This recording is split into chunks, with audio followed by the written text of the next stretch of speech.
jamais teriam se aventurado se não fosse por você. Olha, você me desculpa, mas elas não querem ficar presas atrás desses muros o tempo todo. Esses muros são a única proteção que elas têm. Elas são minhas irmãs. E eu não vou permitir que elas sejam colocadas em perigo. O que você vai fazer aqui? Expulsar?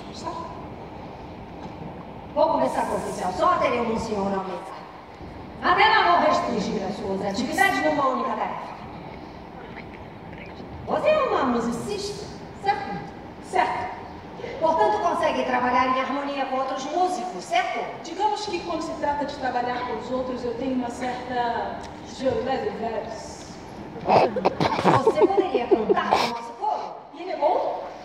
Não há palavras para descrever. Tá vendo aí?